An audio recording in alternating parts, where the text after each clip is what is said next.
नमस्कार सभी को। आज हम पढ़ने जा रहे हैं अष्टम वर्गस्य रुचिरा तृतीयो भाग है संस्कृत पाठ्य पुस्तकम।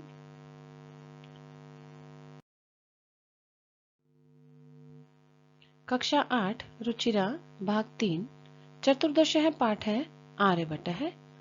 इस पाठ का हिंदी अनुवाद हम इस वीडियो के माध्यम से देखेंगे। यह पाठ महान गणित शास्त्री आर्यभट्ट पर आधारित है। उनका सूक्ष्म जीवन परिचय इस पाठ के माध्यम से हम जानेंगे। भारतवर्ष की अमूल्य निधि है ज्ञान विज्ञान की सुदीर्घ परंपरा। इस परंपरा को संपोषित किया प्रबुद्ध मनीषियों ने। इन्हीं मनीषियों में अग्रगण्य थे आर्यभट्ट। दशमलव पद्धति आदि के प्रारंभिक प्रयोक्ता आर्यभट्ट ने गणित को नई दिशा दी। इन्हें एवं इनके परिवर्तित सिद्धांतों को तत्कालीन रूढ़िवादियों को झेलना पड़ा। वस्तुतः गणित को विज्ञान बनाने वाले तथा गणितीय गणना पद्धति के द्वारा आकाशीय पिंडों की गति का प्रवर्तन करने वाले ये प्रथम आचार्य थे। आचार्य आर्यभट्ट के इसी वैदुष्य का उद्घाटन प्रस्तुत पाठ में है। तो हम यहाँ हमारे महान गणित शास्त्री ज्योतिष शास्त्री आर्यभट्ट के बारे में जानकारी ले रहे हैं, जिन्होंने दशमलव पद्धति दी और उनके सिद्धांतों को रूढ़िवादियों का विरोध झेलना पड़ा। क्योंकि जब भी कोई नया सिद्धांत आता है तो रूढ़िवादी जो लोग होते हैं वो विरोध करते हैं। इसी विरोध को झेलते हुए भी उन्होंने अपने सिद्धांतों को दिया और अपना स्थान गणित शास्त्र में बनाया। आइए इस वीडियो के माध्यम से हम इस पाठ का अनुवाद देख रहे हैं।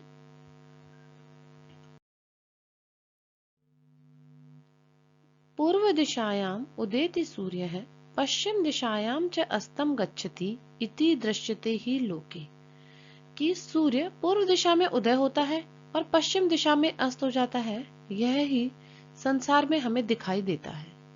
परम न अनेन अवबोध्यम अस्ति यत् सूर्यो गतिशील है। लेकिन इससे यह नहीं समझ लेना चाहिए कि सूर्य गतिशील है। सूर्यो अचल है, सूर्य नहीं चलता है। पृथ्वी च चला और पृथ्वी चला है, चलती है। अर्थात सूर्य अचल है और पृथ्वी चला है। या स्वकीय अक्षे घूर्णति, जो पृथ्वी अपने अक्ष पर घूमती है। कि पृथ्वी ही चला है अर्थात पृथ्वी चलती है और अपने अक्ष पर घूमती है। इति संप्राप्तम सुस्थापित है सिद्धांत है। यह आज पूरी तरह से स्थापित सिद्धांत है। सिद्धांतो अयम प्रथमेन येन परिवर्तितः सह आसीत महान गणितज्ञ ज्योतिर्विच्य आर्यभट्ट है। कि यह सिद्धांत जिसने सबसे पहले दिया था वह महान गणितज्ञ और ज्योतिष शास्त्री आर्यभट्ट थे। पृथ्वी स्थिरा वर्तते इति परंपराया प्रचलिता रूढ़ि तेन प्रत्यादिष्टा। कि पृथ्वी स्थिर है, इस परंपरा से प्रचलित रूढ़ि का उन्होंने खंडन किया था। उन्होंने ही सबसे पहले कहा कि पृथ्वी चलती है, वह स्थिर नहीं है। तेन उदाहरतम यद गतिशीलायाम नौकायाम उपविष्टः मानवः नौकाम स्थिरम अनुभवन्ति। तेन उदाहरत है, उन्होंने उदाहरण में दिया कि जैसे गतिशील नौका में बैठ जाते हैं तो मानव नौकाम स्थिरम अनुभवन्ति, मनुष्य नौका को स्थिर समझता है। अन्यान पदार्थान गतिशीलन अवगच्छति, और अन्य पदार्थों को वो गतिशील मानता है। एवं एव गतिशीलायाम पृथिव्याम अवस्थित है। इसी प्रकार से गतिशील होने के कारण ही पृथ्वी अवस्थित है, पृथ्वी स्थिर दिखाई देती है। मानवः पृथ्वीम स्थिरम अनुभवन्ति, मनुष्य पृथ्वी को स्थिर मानता है। और सूर्य आदि ग्रहान च गतिशीलन वेति, और सूर्य आदि ग्रहों को वह गतिशील मानता है। इस प्रकार पृथ्वी गतिशील है और अन्य जो आदि है, ग्रह आदि है, उनको वह पृथ्वी पर बैठा हुआ मनुष्य उनको वो है गतिशील मान लेता है। कि सूर्य गतिशील है, उसे ऐसा लगता है, लेकिन वास्तव में सूर्य स्थिर है।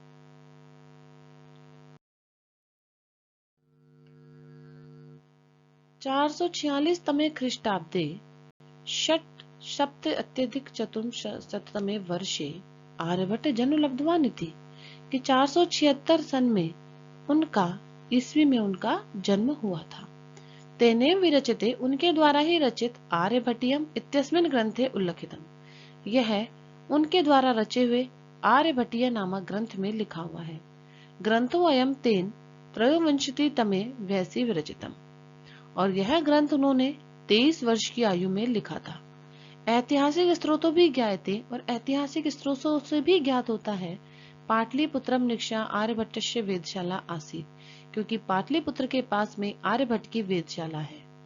अनेन इदम अनुमीयते, इससे यह अनुमान किया जाता है यत तस्य कर्म भूमि पाटलिपुत्रम एव आसीत्, कि उनकी कर्म भूमि पाटलिपुत्र ही थी।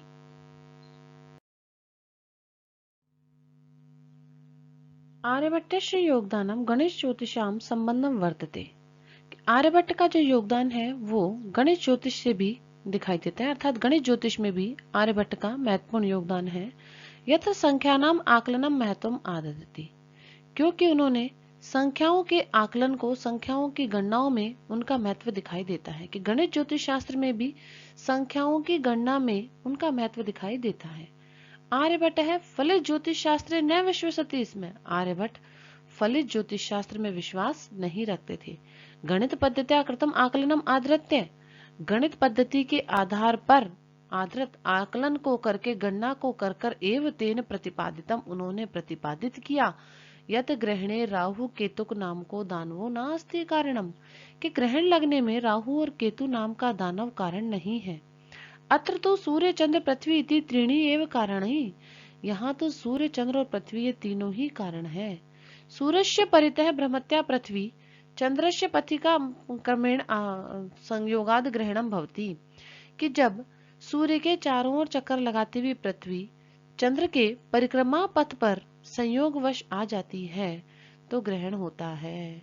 यदा पृथ्वी छायापातेन चंद्रस्य आकाशम अवरुद्धते, क्योंकि पृथ्वी की छाया पड़ने से चंद्रमा का प्रकाश रुक जाता है, तदा चंद्रग्रहण भवति, तब चंद्रग्रहण होता है। तथैव पृथ्वी सूर्य मध्य समागत्य चंद्रस्य छायापातेन सूर्यग्रहण है, और उसी प्रकार पृथ्वी और सूर्य के मध्य में जब चंद्रमा आ जाता है तो चंद्रस्य छायापातेन, चंद्रमा की छाया पड़ने से सूर्य ग्रहण दृश्यते, सूर्य ग्रहण दिखाई देता है। इस प्रकार आर्यभट्ट ने बताया कि सूर्य चंद्र और पृथ्वी ही ग्रहण का कारण है, राहु केतु किसी भी प्रकार के ग्रहण का कारण नहीं है।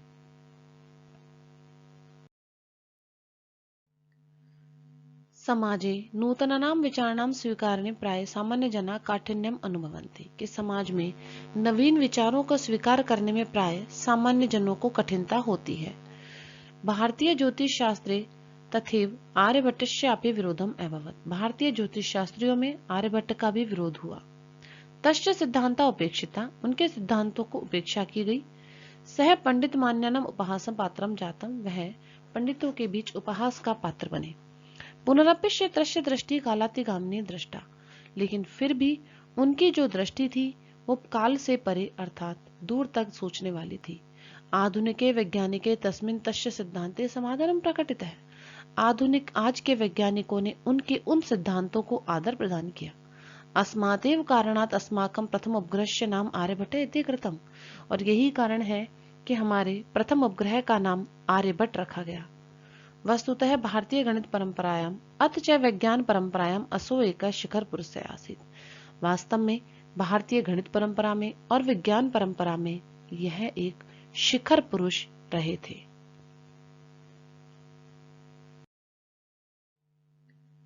पाठ में आने वाले कुछ कठिन शब्द इस प्रकार हैं। लोके, संसार में। अबोध्य, समझने योग्य, जानने योग्य, जानना चाहिए। अचल है, स्थिर या गतिहीन। चला, अस्थिर या गतिशील। स्वकीय, अपने। अक्षय, धुरी पर। घूर्णति, घूमती है। सुस्थापित है, भली भांति स्थापित। प्राथमेन, सर्वप्रथम। ज्योतिर्विद, ज्योतिषी। रूढ़ी, प्रचलित तथा रिवाज। प्रत्यादिष्टा, खंडन किया। ख्रीष्टाब्दे, ईस्वी में। षट सप्तति, 76। वैसी, आयु में या अवस्था में। निकसा, निकट। वेदशाला, ग्रह नक्षत्रों को जानने की प्रयोगशाला। आकलनम, गणना।